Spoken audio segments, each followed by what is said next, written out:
Rádio.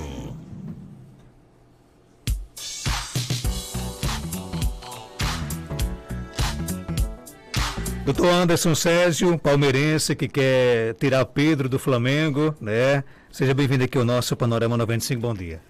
Bom dia, Marcos. Bom dia, Geraldinho. Bom dia a todos os ouvintes, né? Eu tava achando estranho, né? As pessoas estavam passando na rua e me perguntando: doutor, você saiu do programa, né? Saiu da rádio, não tá mais indo pra rádio. E eu tava achando estranho também, porque nunca chegava a minha quinta, já fazia mais de um mês, mas depois eu fui entender. É porque tanto o Palmeiras estava ganhando como o Flamengo estava perdendo. Aí eu era persona não grata aqui no programa, porque um núcleo intensamente flamenguista aqui, né? Aí... Pois é, mas não é assim não, porque o responsável pelas pautas do programa é Geraldinho, ele é palmeirense, né? Então você tem que reclamar dele, viu? Mas brincadeiras à parte, vamos falar hoje sobre traumas infantis, né? As crianças, geralmente quando a criança cai, o pai fica preocupado, né? E o choro da criança preocupa mais ainda. A gente não sabe se fica preocupado com o choro ou com a queda, né? É preocupante realmente essa questão de traumas infantis? E isso é uma coisa muito frequente, né? E eu trouxe o tema, aconteceram 2 casos, né? Nessa semana, desse tipo de preocupação dos pais em relação a traumas, né? A criança caiu, bateu. E aí, faço o quê? A gente tem uma tendência a achar que, entre muitas aspas, né? Não foi nada, né? Bateu, não tá doendo, mas é porque é criança não é muito resistente à dor, inchou um pouquinho, mas é por causa da pancada e tal. É sempre interessante quando tem trauma, quando tem pancada, se o local que bateu tá inchado, tá dolorido, né? Tem limitação do movimento, quer dizer, bateu, caiu muito comum em criança. Principalmente é trauma no punho, né? De queda. Caiu de bicicleta, caiu de skate, caiu de patins, caiu de uma árvore. Então, caiu com o punho estendido e começa a ter dor naquela região. E muitas vezes o pai, não, foi só a queda, foi besteira e tal. E a criança, ela persiste com dor e só depois de um tempo, se essa dor persistir, é que os pais, né, na verdade, vão procurar o atendimento médico para ver o que é que aconteceu. É importante, quando tem esses sinais de alarme aí, dor mais intensa, limitação funcional, se apresenta alguma deformidade, os pais procurarem logo o pronto atendimento, né, de ortopedia, para fazer a radiografia e realmente ver se não tem fratura. O osso da criança é um osso muito plástico, então assim, ele muitas vezes tem uma pequena deformação no osso e o osso não quebra. E muitas vezes a gente tem que tratar como se fosse uma fratura, usando imobilização, o gesso, por mais ou menos um mês, geralmente, dependendo da fratura. Mas é importante ter essa avaliação inicial e depois fazer o acompanhamento, para a gente prevenir sequelas, né? Não ter um crescimento inadequado do osso, o osso não crescer torto, essas coisas. Então assim, não acho que é besteira. Se teve o trauma, tem dor, você fazer uma compressinha com gelo ali na hora, deixa a criança mais quietinha. Tá doendo ainda? Não, então vamos procurar um pronto atendimento, um pronto socorro para fazer uma radiografia para a gente descartar uma fratura. Então, esse atendimento inicial, ele é importantíssimo. E ficar atento a esses sinais de alarme, né? Que dor, principalmente deformidade. Se você vê que o osso não tá na forma normal, subir um catombo, você aperta assim, você toca o osso da criança e ela reclama de muita dor, importantíssimo levar logo para avaliação médica. Existem sintomas, por exemplo, o inchaço por si só já é um principal sintoma já? Isso, principalmente a dor à palpação óssea. Isso é o grande fator. Se aperta o osso e dói, pode até não ter fraturado, pode até não ter quebrado. Mas é importantíssimo a gente fazer essa avaliação com raio-x, porque infelizmente a gente não tem visão de raio-x. Então não tem como a gente dizer só pela palpação, pelo exame físico, se tem uma fratura. Quando tem uma deformidade muito grande, principalmente nas fraturas de punho, você vê que o osso ele subiu, então aí a gente já presume que tem uma fratura ali. Outra coisa importante da gente avaliar é se tem perda de sensibilidade, né? Se a mão ficou dormente, se a mão caiu, não tá tendo força na mão, perdeu a sensibilidade dos dedos. Isso são fatores de alarme para procurar logo o pronto-socorro, fazer uma radiografia e ver se tem uma fratura. Às vezes a fratura,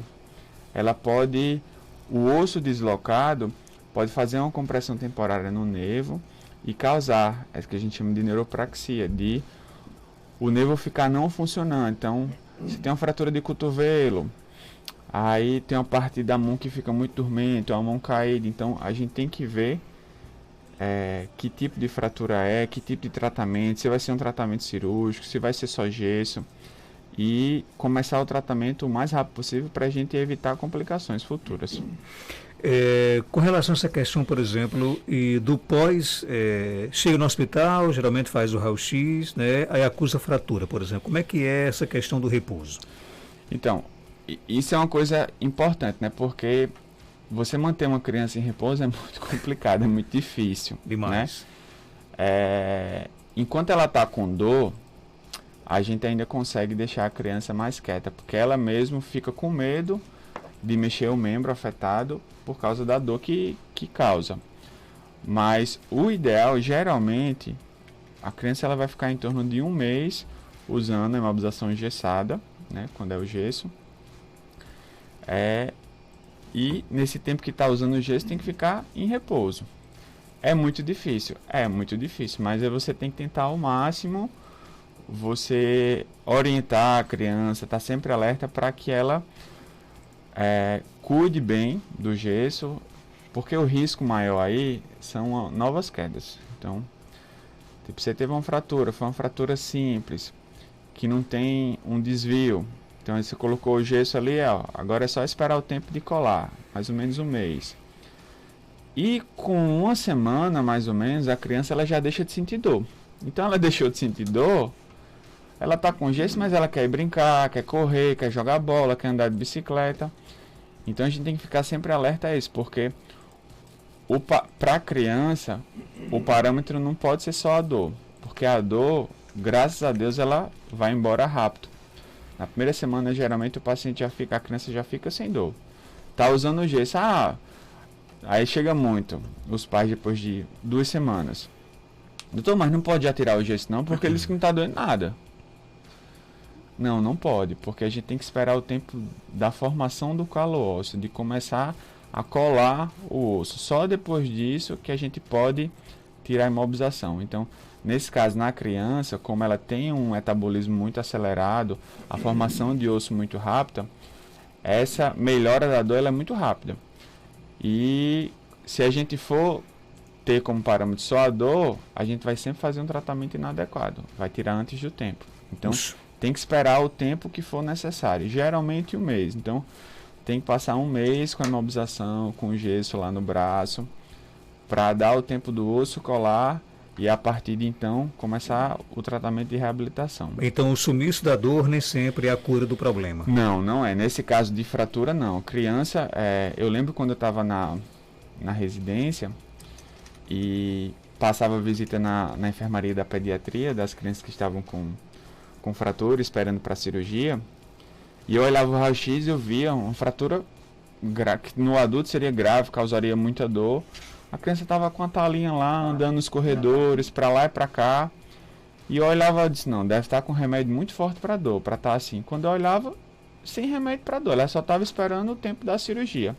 Isso fazia muitas vezes menos de 1 semana que ela estava lá esperando a cirurgia. Para você ver a capacidade da criança de melhorar em relação a isso. Então, isso leva lá no início, né, que a gente estava conversando, que não achar que é besteira, né? Caiu, bateu, tem dor a palpação óssea no início, mas depois de uns 2 dias a dor melhorou, então acho que não é nada não. Não, faça o raio-x, se teve o trauma, pegou a estrutura óssea, é importante a gente fazer o raio-x para a gente descartar uma fratura. Houve pergunta aqui com relação a essa questão as sequelas que a fratura, por exemplo, ela pode deixar, se não for tratada. Pronto, você tem uma fratura com desvio. Então, existem alguns desvios na criança que eles são aceitáveis. Então, o osso, vamos dizer, quebrou o punho. Eu vou falar do punho porque o punho é o mais frequente, é o que a gente vê mais no dia a dia do trauma. Então, o osso quebrou e ele encurtou. Então, ele quebrou e ficou para cima ou para baixo. Então, se você não coloca o osso no lugar, não reduz essa fratura, vai colar errado, vai colar daquele jeito. E o osso, a partir dali, vai crescer daquele jeito. Então, uma deformidade que, no início, ela, às vezes, é imperceptível, à medida que o osso for crescendo, que a criança for desenvolvendo e for crescendo, essa deformidade ela vai aumentando. Então, o braço vai ficando torto mesmo. Então, dependendo dos níveis e dos tipos de fratura, dos desvios, da quantidade desse desvio, da intensidade desse desvio, vai causar uma deformidade que lá na frente pode trazer uma limitação funcional. Então ele deixa perder força, perder movimento, amplitude de movimento. Então por isso que a gente tem que ter esse atendimento o mais precoce possível e dar o tratamento adequado. Perguntas, WhatsApp 992053030. Doutor Anderson, minha filha de 10 anos não tem a cava do pé. Existe tratamento para quem ainda cria essa cava e no futuro essa falta pode ser prejudicial? O pé plano, que é o caso desse pé chato, né, o pezinho sem a cava, ele é uma coisa muito frequente no consultório. O pé plano, ele é um pé tão normal, né, quanto o pé com a cavinha.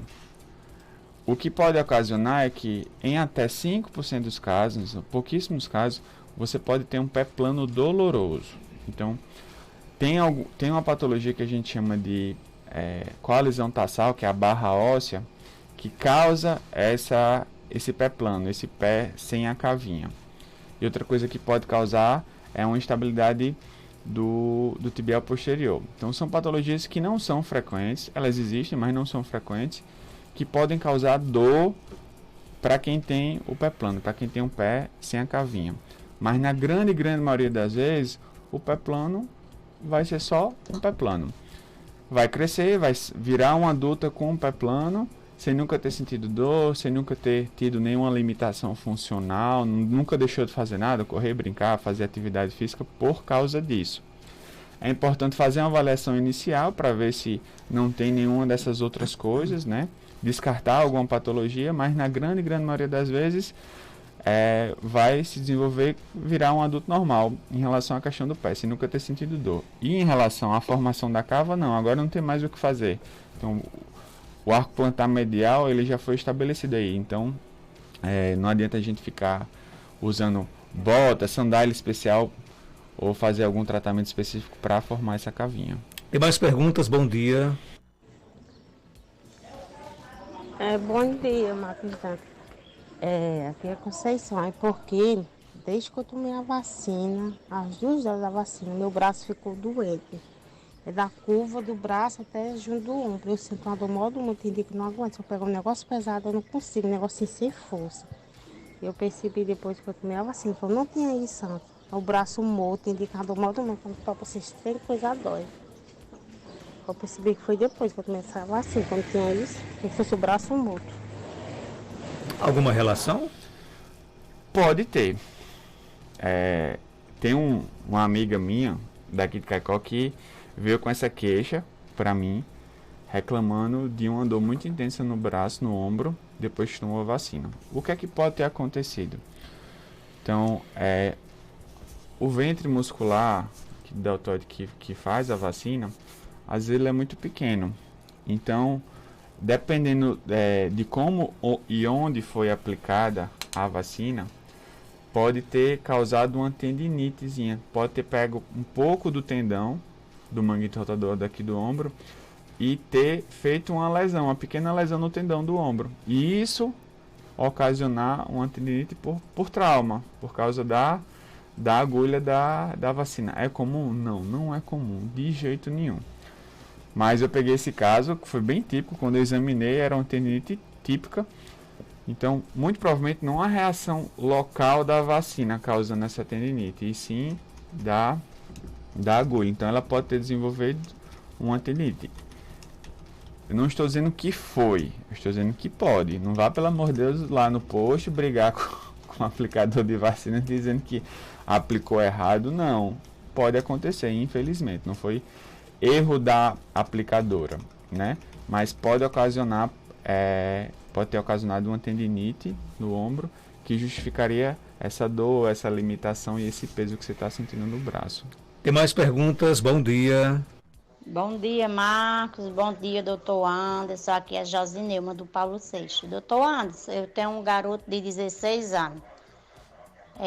Desde os 14 anos, ele começou a apresentar dores no joelho. O joelho estralando, como se fosse sair do lugar.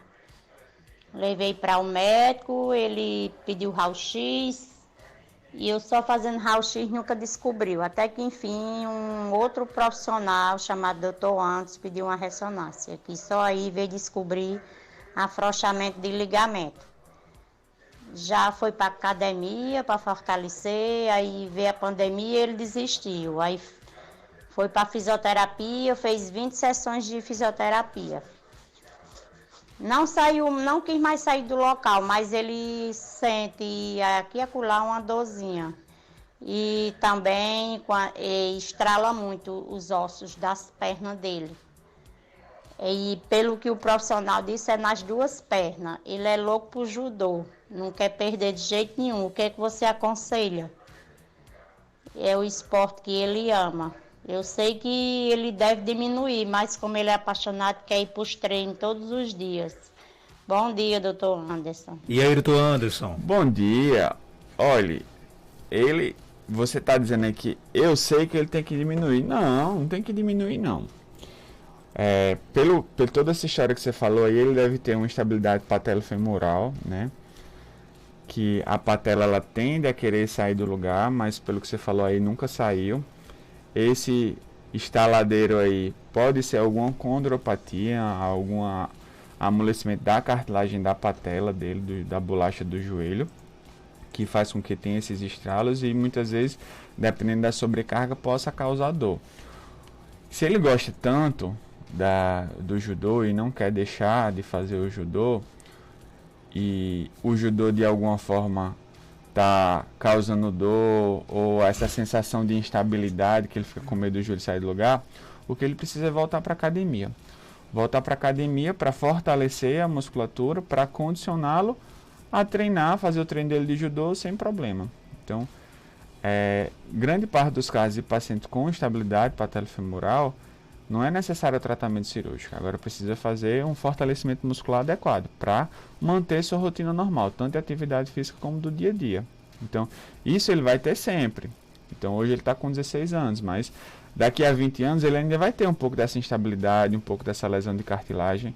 Então, ele tem que já trabalhar o agora pensando no futuro. E esse trabalhar agora pensando no futuro é com trabalho de fortalecimento muscular. A academia vai muito bem aí. O nosso ouvinte conta que rompeu o tendão do quadricípite, né? Fez cirurgia, ficou com pouca força na perna e com dificuldade de subir e descer batentes. Pode ser psicológico ou tem tratamento?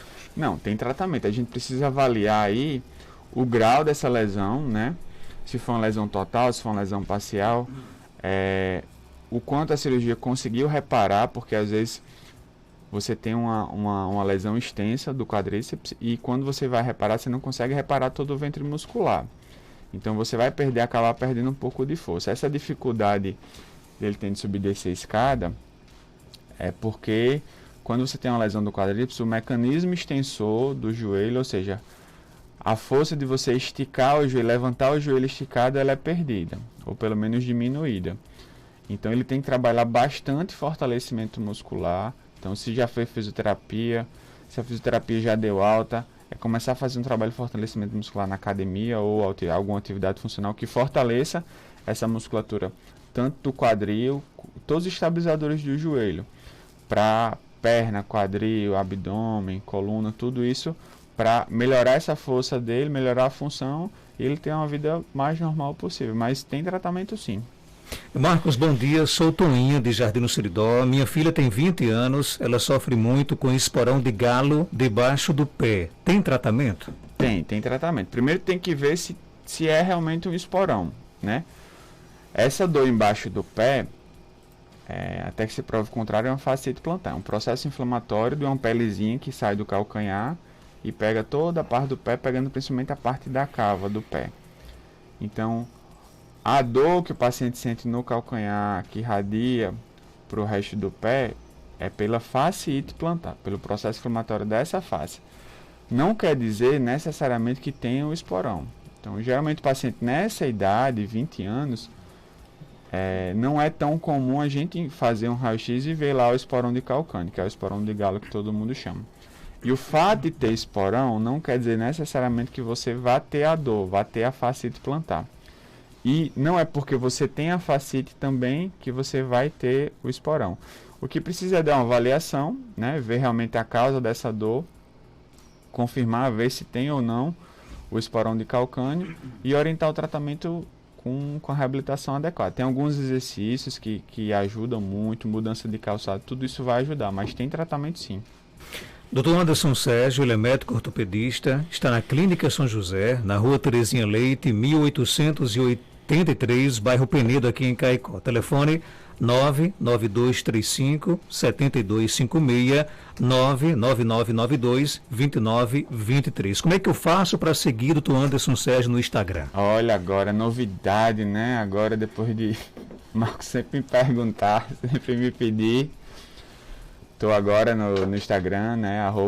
@Dr. Anderson Sérgio. Estou sempre lá postando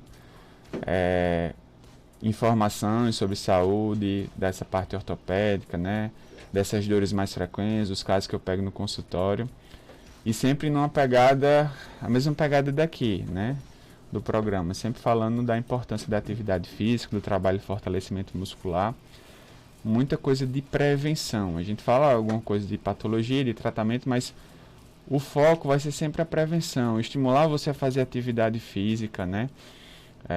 Nós temos 2 exemplos aqui na bancada, está faltando só Geraldinho, né? Cai nas graças do esporte, da atividade física, né, Geraldinho?